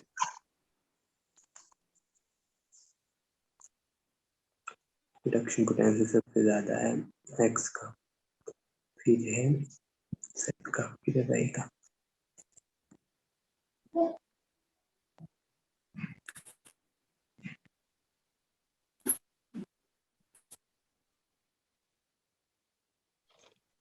क्वेश्चन को बेटा खूब ध्यान से समझना, मैंने जो ट्रिक अभी आपको लिखवाई थी उस ट्रिक का आप यूज करो, और ट्रिक का यूज करके आप बताओ। बच्चों के आंसर आने लग गए। कोमल बता रही ए इज द राइट आंसर, अभी देखते हैं। काव्या भी ए बता रही है, और जो हमने पोल किया है उसमें कितनी हैरानी की बात है कि 50% बच्चे बोल रहे हैं फोर्थ ऑप्शन होगा। अब सबने अपना आंसर चेंज कर लिया। एरी ए बता रहा है, अमित भी, अमित डी बता रहा है। चलो अभी देख लेंगे कौन सा होगा। Sir yes sir. देखते अभी देखते हैं बेटा। ठीक है, और अब ए वाला आंसर बता रहा है 71%। ठीक है, संजना ए, मतलब इस क्वेश्चन में भी अभी आपको क्लियर हुआ नहीं है। चलो एंड करते हैं फिलहाल तो पोल को। ठीक है, शेयर कर दो रिजल्ट। रिजल्ट बेटा शेयर हो गया, देख लो। 73% बच्चे बोल रहे हैं ए, बाकी 13 और 13% बच्चे बोल रहे हैं फोर्थ एंड सेकेंड। मानसी कह रही ए। चलो देखो, अभी हमने आपको क्या बोला था बेटा, हमने कहा था प्रीवियस क्वेश्चन हम लोगों ने जैसा करा था बिल्कुल वैसे ही क्वेश्चन है ये। देखो, E naught reduction is directly proportional to the oxidizing agent and inversely proportional to the reducing agent। बोलो, इतनी बात हमने कहा था, इसे ट्रिक लिख लेना बेटा। अगर जिन बच्चों ने लिखा है, अर्पणा बता रही ए, ठीक है, अभी देखते हैं। तो देखो, जिन बच्चों ने इस ट्रिक का यूज किया है वो बता देगा। देखो, हमें क्या कर रहा बोला गया है, X and Y and Z, इनके में वैल्यूज कुछ कुछ दी हुई है। इसकी कितनी दे रखी है, 0.52। हमें रिडक्शन पोटेंशियल की वैल्यूज गिवन है, ठीक है। और वाई की दे रखा है माइनस का 3.03 और जेड का दे रखा है माइनस का 1.18। ये वैल्यूज हमें गिवन है, ठीक है।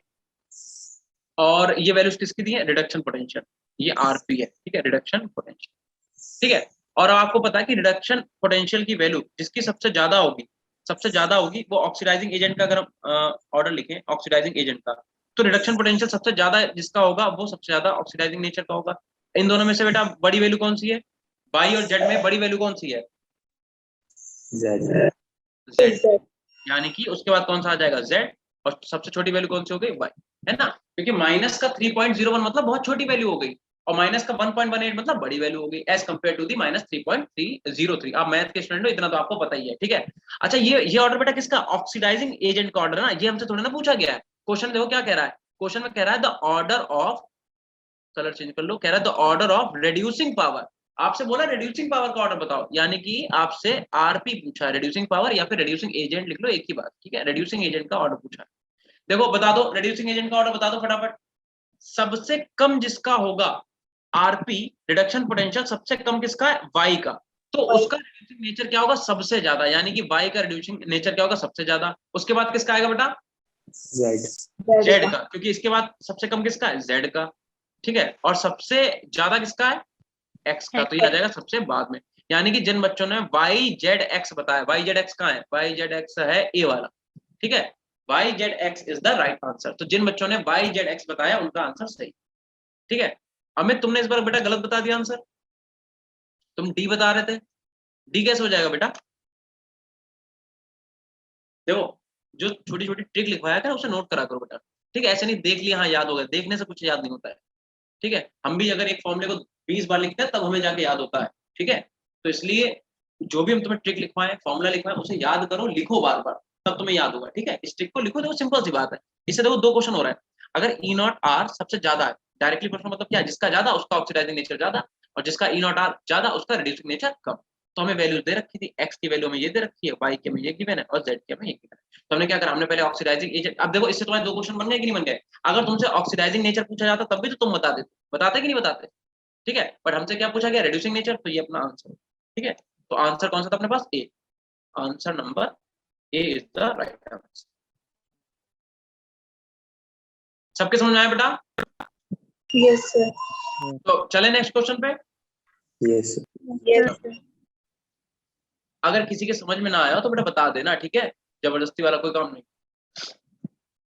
चलो, ये क्वेश्चन पढ़िए और पढ़ के ट्राई करो, अगर आपसे लग जाएगा तो बहुत अच्छी बात है, नहीं तो हम सॉल्व करेंगे। बताइए बेटा, जल्दी सब लोग सॉल्व करो फटाफट, होल्ड कर दें गैस का।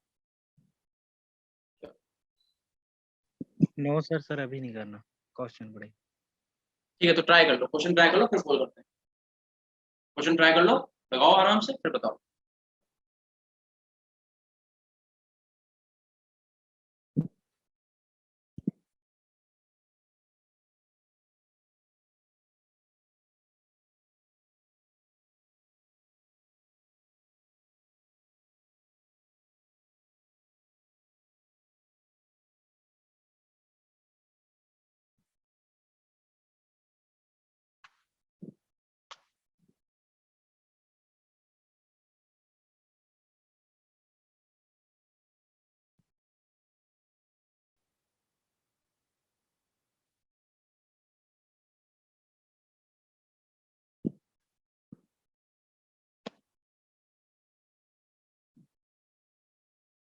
आंसर आने लग गए बच्चों के। अमित बता रहा है B, B means 19.4 second. Amit इतनी जल्दी कैसे कर लेते हो, इतनी प्रैक्टिस है तुम्हारी क्वेश्चन की? बहुत अच्छी बात है यार, अगर इतनी जल्दी तुम लगा रहे हो तो इसका मतलब तुमने क्वेश्चन प्रैक्टिस कर रखे पहले से, राइट? क्यों अमित, क्वेश्चन बेटा प्रैक्टिस कर रखे हैं पहले से? Yes sir. बहुत अच्छी बात।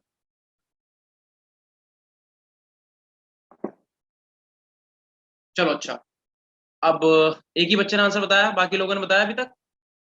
चलो अब पोल करते हैं इसका, आप बताओ फाइनल आंसर अपना बताइए, देन जो है हम लोग क्या करते हैं अगले क्वेश्चन पे, ठीक है? चलो भाई पोल कर दिया है, आंसर बताइए आप लोग। 2008 में क्वेश्चन पूछा गया, ठीक है? 50% बोल रहे हैं सेकेंड, 50% बोल रहे हैं फोर्थ, अलग अलग आंसर आ रहा है। कौशिक का आंसर आ रहा है बी।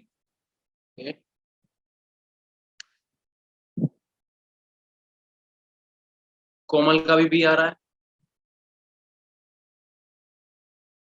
78% बच्चे, देखो मेरी बात सुनो, अगर आपने आपने मान लो क्वेश्चन को सॉल्व किया कॉपी पे, ठीक है? अब अगर आपका ए आ भी गया तो अगर हम बोल रहे हैं ना ऐसे कि 75% बच्चों का बी आया, तो आप ये सुन के अपना आंसर मत चेंज करो कि हम उनका क्योंकि आ गया तो हम भी लाएं।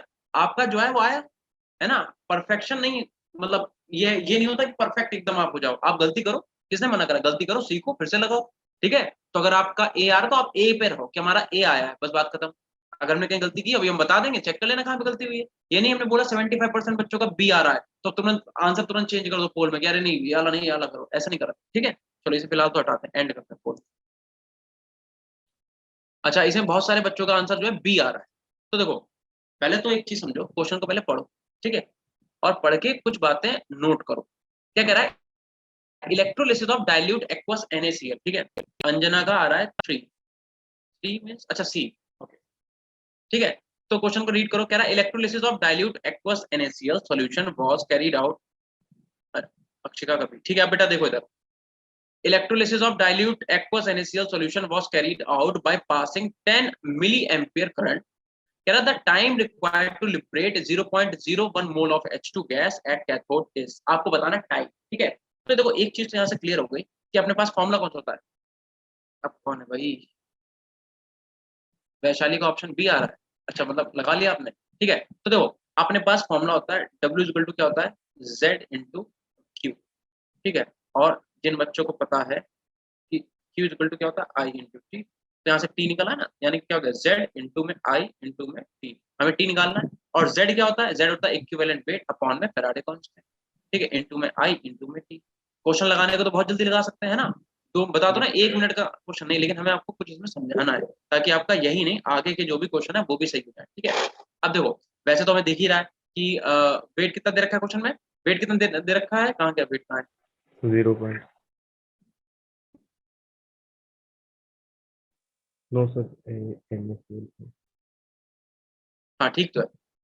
देखो तो आपका इक्विवेलेंट वेट जो होगा वो कितना निकल के आएगा, 2 निकल के आएगा, राइट? नहीं इक्विवेलेंट वेट 2 नहीं निकले, इक्विवेलेंट वेट निकल के आएगा 1, ठीक है? अभी हम बताएंगे कैसे।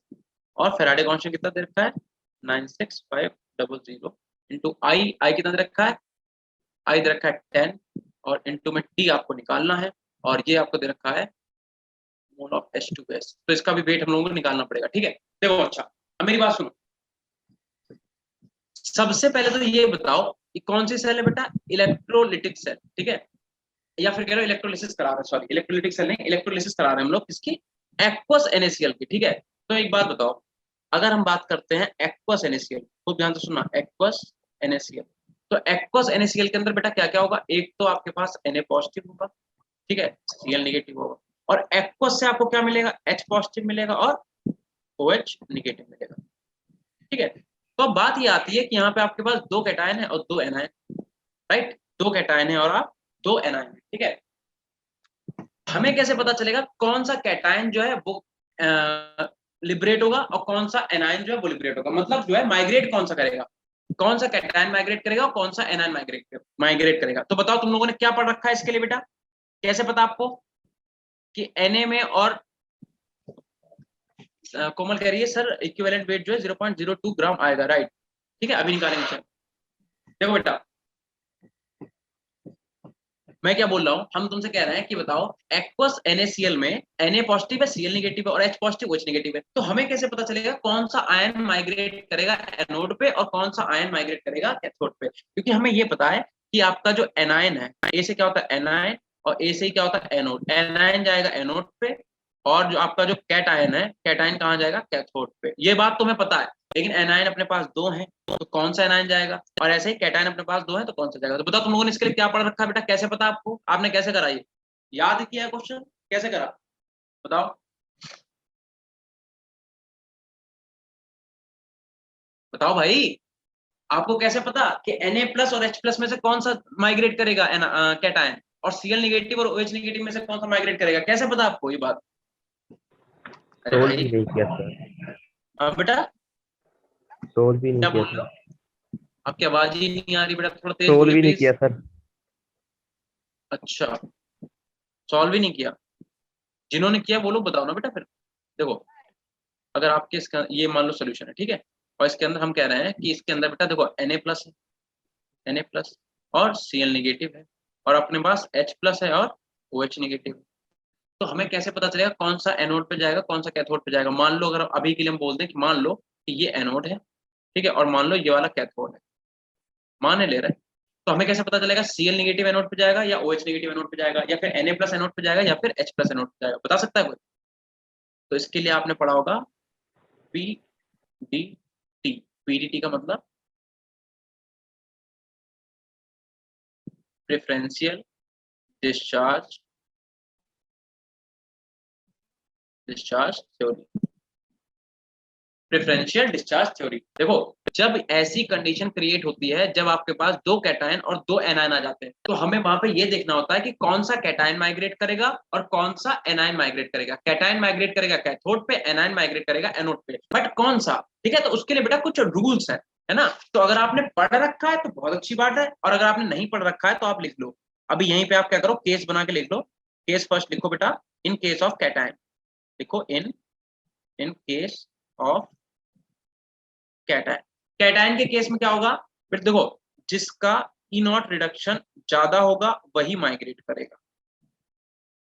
इलेक्ट्रोकेमिकल सीरीज सबको याद है, याद है कि नहीं बताओ? बोलते ही नहीं हो भाई, चलो कोई बात नहीं। देखो बोलोगे नहीं तो हम भी बेटा उतना ही पढ़ा के चले जाएंगे, हमें भी तुम्हें एक्स्ट्रा कुछ बताने की जरूरत नहीं है, ठीक है। तुम ये क्वेश्चन हमने तुमसे पूछा, तुमने आंसर बता दिया, देखो 70% बच्चों ने बी आंसर बताया, और हम तुमसे अब क्वेश्चन लगेगा कैसे वो किसी को नहीं पता है। इसका मतलब या तो तुमने देख के बताया आंसर, या तुम पहले कभी लगाया तुमने वही उसे छाप दिया। अगर तुम्हें ये तुम्हें बातें नहीं पता है तो तुम्हें कैसे पता कि Na+ जाएगा कि H+ जाएगा कि Cl नेगेटिव जाएगा कि OH नेगेटिव जाएगा? अगर हम तो कुछ एक्स्ट्रा बता रहे हैं तो थोड़ा इंटरेस्ट ले लो ताकि तुम्हारे आगे क्वेश्चन लग जाए। और केस 2 में लिखो in case of anion, in case of anion, anion. देखो एनायन के केस के लिए तुम्हें एक बेटा ट्रिक याद रखनी पड़ेगी, पता है किसी को ट्रिक? किसी को ट्रिक पता है? लिखो SO4 2 negative, NO3 negative, then उसके बाद OH नेगेटिव, फिर अपने पास आता है Cl नेगेटिव, देन आता है Br नेगेटिव और देन आता है अपने पास I। ये माइग्रेट करने की टेंडेंसी है।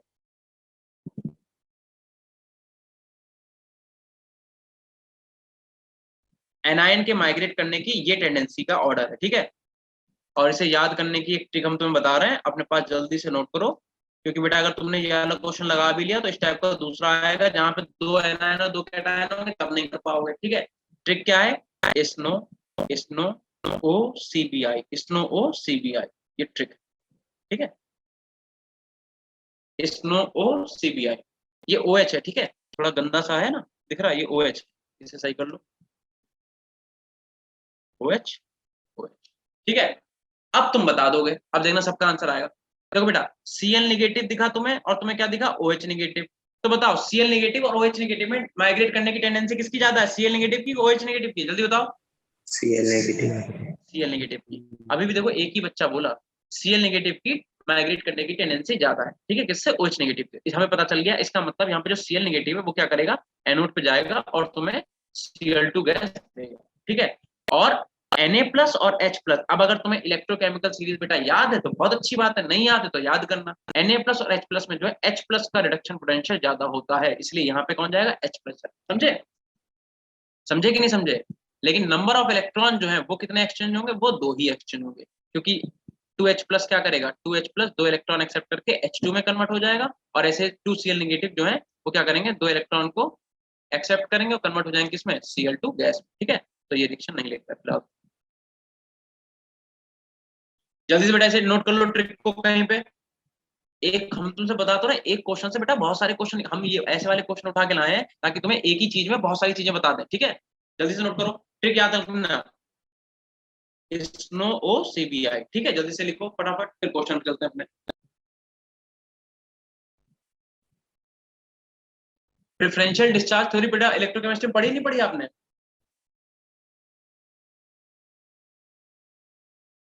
No sir. अरे बता दो, नहीं पढ़ी है तभी। अब तो फिर एक बार बताओ, फिर आपने क्वेश्चन का आंसर कैसे बता दिया डायरेक्ट? आपको कैसे पता चला कि नंबर ऑफ इलेक्ट्रॉन कितने होंगे? ऐसे तो बताया ही कम नहीं मार सर। के। चलिए कोई बात नहीं, अभी तो फिलहाल नोट कर लो। ठीक है, इसे बोलते हैं लोग पीडीटी। पीडीटी का मतलब प्रेफरेंशियल डिस्चार्ज थ्योरी, और ये कब आती है, जब हम बात करते हैं एक्वस सोल्यूशन। ठीक है, कोई भी अगर सॉल्ट है, अगर उसका एक्वस सोल्यूशन लेते हैं तो उस केस में क्या होता है, 2 कैटायन 2 एनायन आते हैं। तो हमें कैसे पता चलेगा कौन सा कैटायन माइग्रेट करेगा और कौन सा एनायन? तो उस केस में क्या होता है, ये 2 चीजें याद कर लो। आपका जो कैटायन होगा उसमें तो E0R की वैल्यू जिसकी ज्यादा वो माइग्रेट कर जाएगा, और केस 2 में जो एनायन का ये ट्रेंड है माइग्रेट करने का वो याद कर लो, SNOOCBI। ठीक है, SO4 नेगेटिव का सबसे कम होता है माइग्रेशन, ध्यान रखना, टेंडेंसी ऑफ माइग्रेशन। जल्दी से नोट करो तो हटाएं से बेटा, हो गया? Yes, sir. यस ठीक है, तो देखो अब इक्विवेलेंट वेट और निकाल लेते हैं। देखो इक्विवेलेंट वेट इसे हम हटा दें, ये जो ट्रिक बेटा लिखा है इसे हटा दें क्या? Yes, sir. तो Yes. इसे हटा दें, यस ठीक है, इसे हटा, चलो इसे हटा दो। अब देखो मेरी बात सुनो, जो मॉलिक्यूलर वेट है H2 का, मॉलिक्यूलर वेट ऑफ H2 वो कितना बेटा है, 2 है। और ऐसे ही जो इक्विवेलेंट वेट आप निकालोगे, इक्विवेलेंट वेट ऑफ H2 वो कितना निकलेगा, बता दो? मॉलिक्यूलर वेट अपॉन में, देखो 2H+ थे 1 ना, 2H+ क्या करेंगे, 2 ही इलेक्ट्रॉन लेके तो H2 में कन्वर्ट हो गए। एन फैक्टर कितना आ गया, 2, यानी कि अपॉन में कितना आ जाएगा, 2। इक्विवेलेंट वेट कितना निकल के आ गया, 1। ठीक है, तो यहाँ पे वैल्यू रख दो, ये कितना आता है 0.02, और 1 अपॉन में यहाँ से टी आप कैलकुलेट कर लो। टी कैलकुलेट करके बताइए कितना आ रहा है जल्दी से। यहाँ से जब तुम टी कैलकुलेट करोगे तो तुम्हारा 19.3 इंटू 10⁴ सेकेंड ही आएगा। इसका मतलब जिन बच्चों ने बी आंसर बताया उनका सही है, बट पता नहीं कैसे तुम लोगों ने किया भाई, मेरे तो समझ में नहीं आ रहा। तुमने एन की वैल्यू या तो डायरेक्ट रख दी है, याद कर रखी है कि हाँ भाई इतनी ही होगी हर जगह, और या तो फिर आई डोंट नो कैसे बताया। हो गया सबका? Yes sir. जल्दी से नोट कर लीजिए फटाफट। ठीक है, एन फैक्टर कैसे निकालेंगे पता है ना कि बेटा, एन फैक्टर ध्यान रखना, at anode at cathode 2 reaction लिखनी पड़ेगी आपको। ठीक है, और ये इस चीज को तो आप याद ही कर लो, हर क्वेश्चन में कर लिया करो फटाफट। देखो यहाँ पे साइड में लिख लिया करो एट एट कैथोड, कैथोड यहाँ पे लिख लिया करो एट एनोड। ये दो, ये जब तक आप एन फैक्टर नहीं निकालना सीखोगे तब तक कुछ नहीं होगा। ठीक है, देखो तो कैथोड पे क्या हो रहा होगा, कैथोड पे आपका 2H पॉजिटिव क्या कर रहा है, 2 इलेक्ट्रॉन लेके कन्वर्ट हो रहा है किसमें, H2 में। ये रिएक्शन हो रही है कैथोड पे। एनोड पे क्या हो रही है बताओ, एनोड की रिएक्शन होता है बेटा, 2Cl- क्या कर रहा है, 2 इलेक्ट्रॉन को निकाल कर, Cl 2Cl- 2 इलेक्ट्रॉन को निकाल देगा और कन्वर्ट हो जाएगा किसमें, Cl2 गैस। तो यहाँ से हमें पता चल गया कि भाई देखो n की value, number of electron exchange कितने हो रहे हैं रिएक्शन में, 2। ठीक है, हो गया सबका? Yes, sir. यस ठीक है, चलो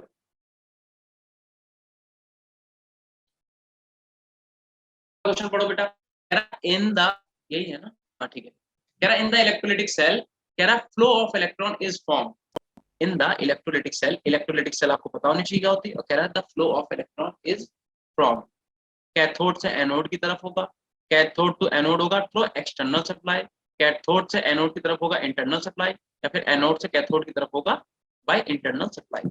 2003 में पूछा गया फर्स्ट मीटिंग में। जल्दी बताइए सब लोग, बताओ इसका आंसर। सी, एरी बोल रही है कि सी। एरी फॉर कौन है भाई, यस गर्ल्स सर। को, गर्ल हो कि बॉय हो? Boy boy. एरी भाई कैसा नाम रखा है, कैरी कितना तुमने नाम रख लिया, एरी? सर नाम ही है। अच्छा यही नाम है नो सर, भाई? हाँ, सरनेम है। अच्छा सरनेम में एरी है। तो यार यूनिक सरनेम है तुम्हारा। वैसे फुल नेम प्रिंस हैरी है। क्या करो? फुल नेम प्रिंस हैरी है। अच्छा अच्छा, हम अभी तक तुम्हें लड़की लड़की बोल लेते यार। अच्छा लग रहा है, बताओ हमें अच्छा नहीं लग रहा है। हर्ष बता रहा है बी। बी क्या है? Cathode to anode external supply. Harsh आपका आंसर बेटा गलत। प्रकुल सी। सी का मुझे नहीं पता, बस बी तो नहीं होगा। कोमल कह रही है सी। ठीक है चलो। अच्छा समझा दे क्वेश्चन, पलक भी सी कह रही है। चलो तो बेटा आपने दो चीजें पढ़ रखी हैं, अब बस करो, एक एक करके पढ़ना पड़ता है। संजना सी कह, अब कोई आंसर नहीं भेजेगा, ठीक है? देखो भेजो, तुम अभी पढ़ेंगे नहीं, पहले क्वेश्चन समझा दे फिर। आपने बेटा दो टाइप की सेल्स पढ़ी हैं, अगर आपको बताओ। आपने पढ़ा है एक electrochemical cell, electrochemical, electrochemical, electrochemical cell. और दूसरी आपने पढ़ रखी electrolytic cell, electrolytic cell. Cell में कितने डंडे लग गए भाई? एक सेकंड रुकना, ठीक है? आपने पढ़ रखा है इलेक्ट्रोकेमिकल सेल आपने पढ़ी है, और आपने इलेक्ट्रोलिटिक सेल पढ़ी है। कोई मुझे बताएगा कि इलेक्ट्रोकेमिकल सेल और इलेक्ट्रोलिटिक सेल में बेटा क्या डिफरेंस होता है? बताएगा कोई? दोनों की वर्किंग क्या है? सर जो दोनों की वर्किंग बता इलेक्ट्रोकेमिकल दो। सेल सर है, इलेक्ट्रोकेमिकल सेल में सॉल्ट भी चाहिए होता है और इलेक्ट्रोलाइटिक में नहीं चाहिए होता है। Sir no sir electrochemical cell में ये तो आप केमिकल डिफरेंशिएट एनर्जी, कर रहे हो, मैंने डिफरेंशिएट करने को नहीं बोला, मैंने कहा मेन इनका वर्किंग क्या है, मेन काम क्या है। देखो ध्यान रखना, केमिकल एनर्जी को इलेक्ट्रोकेमिकल सेल में, इलेक्ट्रिकल करता है। हाँ बताओ क्या कह रहे हो? केमिकल एनर्जी को इलेक्ट्रोकेमिकल इलेक्ट्रिकल। सेल में बेटा, आप हमें बोलने दो, इलेक्ट्रोकेमिकल सेल में देखो कैथोड एनोड वाली बात नहीं होती। इलेक्ट्रोकेमिकल सेल में केमिकल एनर्जी जो होती है, केमिकल एनर्जी वो कन्वर्ट होती है किसमें? Electrical energy, electrical energy, right? और आपकी जो इलेक्ट्रोलिटिक सेल होती है, यहाँ पे आपकी जो इलेक्ट्रिकल एनर्जी है, इलेक्ट्रिकल एनर्जी ये कन्वर्ट होती है किसमें? Chemical energy.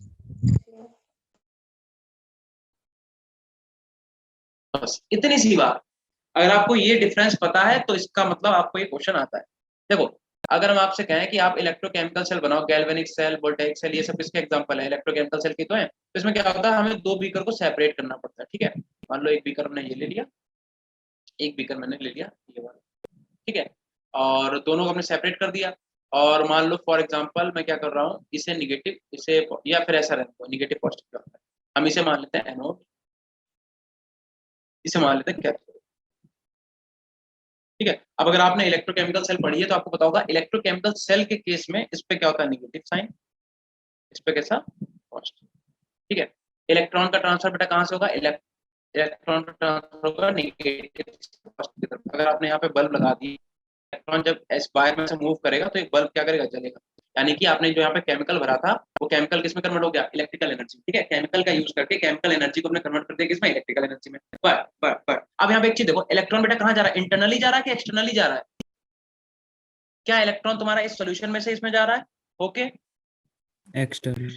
एक्सटर्नली जा रहा है ना। देखो इलेक्ट्रॉन तो भाई इस वायर से, ये वायर जो है बल्ब बीच में लगा दिया, इस वायर से इधर जा रहा है। तो यानी कि जो तुम्हारी इलेक्ट्रोकेमिकल सेल है उसमें इलेक्ट्रॉन कहाँ जाता है? एक्सटर्नली, बाहर से जाता है ना, अंदर तो नहीं जा रहा है। लेकिन अगर आपने इलेक्ट्रोलिटिक सेल बेटा ड्रॉ करी तो आपको पता होगा कि इसमें हमें दो सेपरेट बीकर नहीं चाहिए होता, हम एक ही बीकर में रिएक्शन करा दें, ठीक है?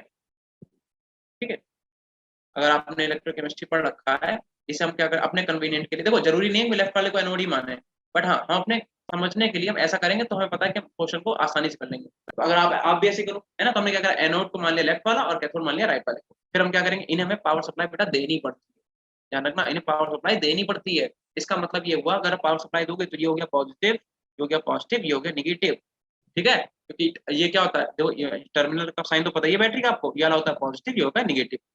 इसका पॉजिटिव नेगेटिव मतलब क्या होता है? High potential and low potential. मतलब जहां पे प्लस लिखा है उसका मतलब क्या है? हाई पोटेंशियल, जहां पे माइनस लिखा है उसका मतलब क्या है? Low potential. बस बात खत्म। उसके बाद क्या होता है, हम लोग बैटरी लगा के पहले हम लोग करंट देते हैं। करंट से क्या होता है, इसके अंदर जो सोल्यूशन भरा होता है, इलेक्ट्रोलाइट जो भरा होता है, उस रिएक्शन को हम लोग स्टार्ट करते हैं। जबकि जो तुम्हारी इलेक्ट्रोकेमिकल सेल उसमें क्या होता है, कि हम लोग क्या करते हैं, इसी केमिकल का यूज करके हम लोग क्या करते हैं, इलेक्ट्रिसिटी प्रोवाइड करा देते हैं, फ्लो करा देते हैं। बट यहाँ पे उल्टा होता है, यहाँ पे क्या करते हैं, करंट देने के बाद केमिकल रिएक्शन स्टार्ट होती है। अब देखो इलेक्ट्रॉन कहां से कहां जाएगा बेटा, माइनस से प्लस में जाएगा कि नहीं जाएगा बताओ। इलेक्ट्रॉन तो हमेशा माइनस से प्लस में जाएगा, तो माइनस से प्लस में कब जाएगा, जब ये अंदर से होके जाए। कहां से कहां जाएगा, पहली बात तो कैथोड से एनोड की तरफ जाएगा। तो कैथोड से एनोड वाले देखो कौन कौन से, कैथोड से एनोड ये है भी है, कैथोड से एनोड ये भी है, कैथोड से एनोड ये भी है। यानी कि चौथा ऑप्शन तो बेटा ऐसे एलिमिनेट कर दो, क्योंकि ये एनोड से कैथोड ये तो हो ही नहीं सकता। दूसरी बात कैथोड से एनोड जाएगा, और दूसरी बात कहां जाएगा, इंटरनली जाएगा। जाएगा कि नहीं बताओ, क्या बाहर होके जा सकता है, नहीं। तो एक्सटर्नली वाला हटा दो, कौन सा एक्सटर्नल वाला, ये वाला तो हो ही नहीं सकता, बी वाला तो नहीं हो सकता। अब देखो अगर तुम्हें ऑप्शन बेटा सी ना दिया होता, कैथोड, देखो क्या कह रहा है, कैथोड से एनोड थ्रू इंटरनल सप्लाई, अगर ये ऑप्शन ना दिया होता तो पहला वाला ऑप्शन भी सही हो जाता, क्योंकि ये वाला ऑप्शन दिया हुआ है, इसका मतलब वाला ऑप्शन सही है। क्योंकि पहले वाले में क्या कह रहा है, कह रहा है कैथोड से anode in a solution, in solution, यही तो हो रहा है कि कैथोड से एनोड जा रहा है सॉल्यूशन में। लेकिन हमें क्योंकि यहाँ पे ये वाला ऑप्शन दे रखा है कि कैथोड से एनोड थ्रू इंटरनल सप्लाई, तो यहाँ पे हमारा आंसर जो है वो हमारा सी ही होगा, ठीक है।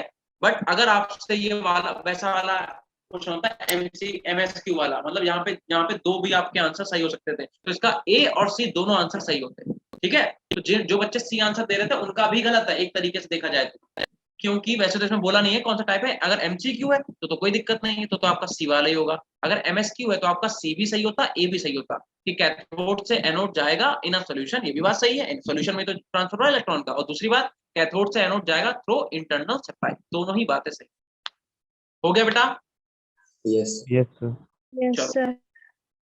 यस बात समझ में आई आपको? अच्छा ये बताओ, ये वाली बात आपको क्लियर हुई कि अगर अब आपसे कोई पूछे बेटा, Yes. कोई भी टीचर अगर आपसे पूछे कि electrochemical cell and electrolytic cell में क्या डिफरेंस है, ध्यान रखना मेजर जो इनका डिफरेंस है, कैसे डिफरेंशिएट करो। ये थोड़ा ना कि उसमें कैथोड पे पॉजिटिव होता है उनमें कैथोड पे नेगेटिव, ये तो उसकी ये क्या बता रहे हो, ये थोड़ा ना होता है, ऐसा कुछ नहीं होता। सीधी सी बात है कि इलेक्ट्रोकेमिकल सेल का काम है केमिकल एनर्जी को कन्वर्ट करना किसमें, इलेक्ट्रिकल एनर्जी में। वेयरएज इलेक्ट्रोलिटिक में क्या होता है, उल्टा होता है, इलेक्ट्रिकल एनर्जी को कन्वर्ट करा जाता है किसमें, केमिकल एनर्जी।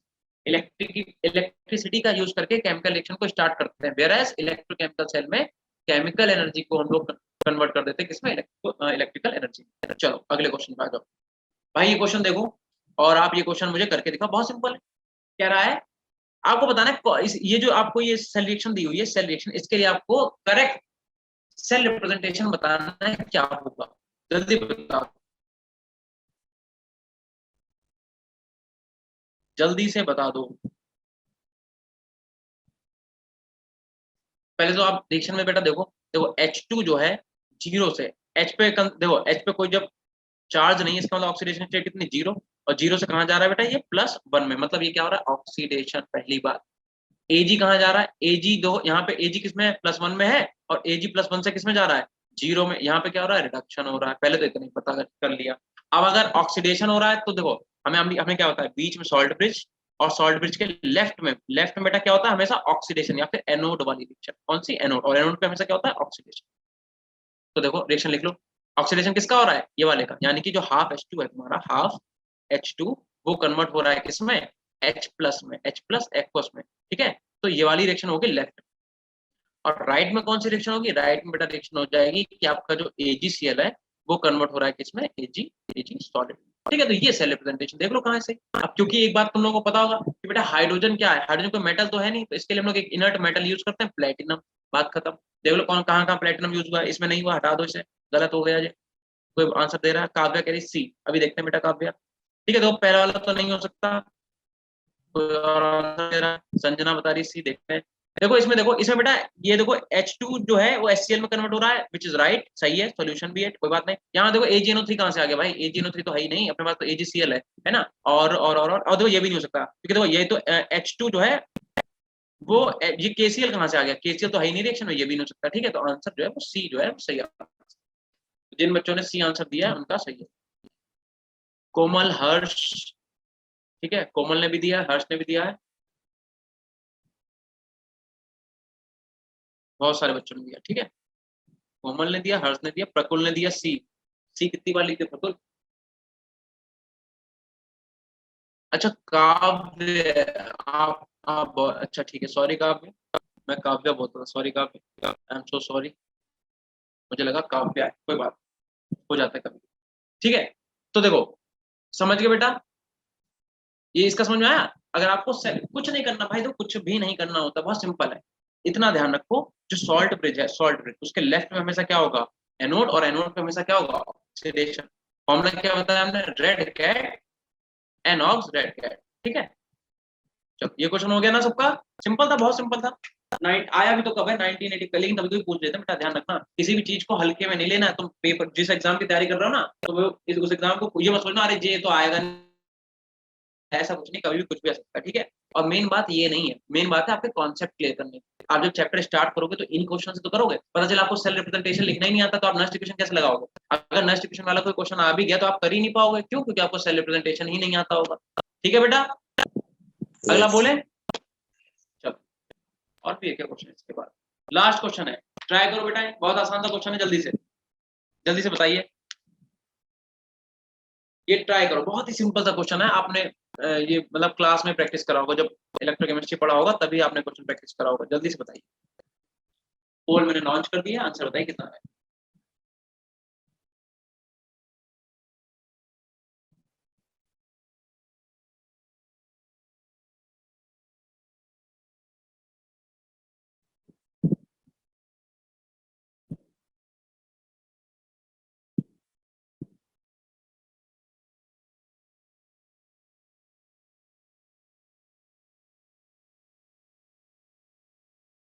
ऑप्शन बी जो है वो आ रहा है 100% बच्चों। अब कुछ बच्चों ने आंसर बदल लिया अपना, 75।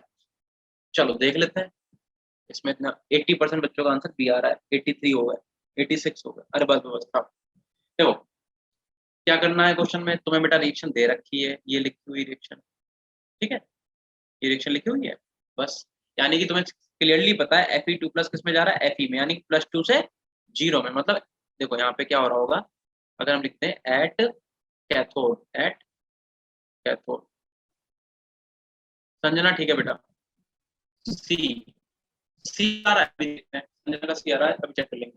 देखो एट कैथोड पे बेटा देखो कौन सी रिएक्शन हो रहा है, Fe2+, देखो ना इधर Fe2+ जो तुम्हारा है वो क्या करेगा, 2 इलेक्ट्रॉन को जब एक्सेप्ट करेगा तभी तो Fe में जाएगा, Fe सॉलिड में। तो यहाँ +2 से किस में जा रहा है, 0 में, तो ये क्या हो गया, ये तो रिडक्शन हो गया ना, रिडक्शन कहाँ होगा हमेशा, होगा कोमल का बी आ रहा है, रिडक्शन होगा कैथोड पे। अगर हम बात करें एट एनोड, ठीक है, एनोड पे कौन सी रिएक्शन हो रही होगी, Zn अपना क्या कर रहा है, 2 इलेक्ट्रॉन निकाल रहा है और कन्वर्ट हो रहा है किसमें, Zn2, ठीक है, कोई दिक्कत नहीं। अब जरा एक बात बेटा देखो, इसके लिए जो आपको E0 की वैल्यू दे रखी है, E0 की जो वैल्यू दे रखी है वो दे रखी है कितनी, प्लस का 0.76, नहीं ये नहीं, तो इसकी ये तो Zn की दे रखी है ना, सॉरी ये तो Zn, ठीक है, Zn की आपको वैल्यू दे रखी है, E0 की कितनी दे रखी है प्लस का 0.76 वोल्ट, और जो आपका Fe की वैल्यू दे रखी है वो दे रखी है E0 कितना देखा, 0.41 वोल्ट। लेकिन एक चीज देखो बेटा, सर मेरा नेटवर्क इश्यू है, स्क्रीन बैक हो गया है, अमित कोई बात नहीं, बस एक ही क्वेश्चन है, तुम होमवर्क में कर लेना अमित, ठीक है, नेक्स्ट क्लास में बताना मुझे। देखो एक चीज देखो यहाँ पे बेटा, Fe से Fe2+, यानी कि यहाँ पे तुम्हें ऑक्सीडेशन पोटेंशियल गिवन है, देख लो कायदे से, क्वेश्चन बस यहीं पे गलत करोगे। देखो हम लोग वैल्यू किसकी लेते हैं हमेशा, रिडक्शन पोटेंशियल की, लेकिन तुम्हें यहाँ पे गिवन क्या है, यहाँ पे तुम्हें गिवन है ऑक्सीडेशन पोटेंशियल। Fe 0 से +2 में जा रहा है, मतलब ऑक्सीडेशन पोटेंशियल जो तुम्हें वैल्यू दी है उसे तुम क्या करो, माइनस कर दो, क्यों, क्योंकि हम लोग वैल्यू कौन से लिखते हैं, E0R की, ध्यान रखना। तो हमें Fe 0 से Fe2+ ऑक्सीडेशन पोटेंशियल गिवन है कितना, 0.441, तो हमें क्या करना है, इसे माइनस कर दो, इसे इसका साइन जो है वो चेंज कर दो, ये क्या हो जाएगा, रिडक्शन की वैल्यू हो जाएगी। तो बस अब क्या करो, E0 सेल कैसे निकालेंगे, E0 cell is equal to क्या हो जाएगा, E0 कैथोड, इसमें क्या करो, ऐड कर दो NH का E0, ठीक है, कितना दे रखा है, माइनस का 0.41 प्लस का 0.76, सॉल्व करो कितना आएगा, 0.35 वोल्ट। तो जिन बच्चों ने आंसर दिया था बी वाला उन सबका आंसर ठीक है, हो गया सबका, यस सर। ठीक है। तो ये इलेक्ट्रोकेमिस्ट्री के बेटा कुछ क्वेश्चंस थे जो लोगों ने आज प्रैक्टिस किए। अब मंडे को हम लोग अपना चैप्टर स्टार्ट करेंगे सॉलिड स्टेट, ठीक है। सॉलिड आपने पढ़ा है भी नहीं पढ़ा है, यस सर, यस पढ़ लिया नहीं, मतलब कोचिंग में पढ़ा है, नो सर, नहीं ना, ठीक है। तो मंडे को आप लोग क्या करना, आपको हमने आज इलेक्ट्रोकेमिस्ट्री क्वेश्चन कराए और हम अपना पता कर लेंगे, हमारा मंडे के बाद आपका शायद सैटरडे को ही होगा, तो सैटरडे को हम लोगों ने जो चैप्टर पढ़ा है पी ब्लॉक उसके क्वेश्चन करेंगे, ठीक है। सैटरडे हम लोग क्वेश्चन प्रैक्टिस करेंगे और बाकी मंडे क्या करेंगे, चैप्टर पढ़ेंगे और कोशिश करेंगे आपको बहुत ही जल्दी खत्म करा दें, 2 लेक्चर में खत्म करा देंगे चैप्टर, कोशिश मेरी यही रहेगी, बाकी देखो ठीक है।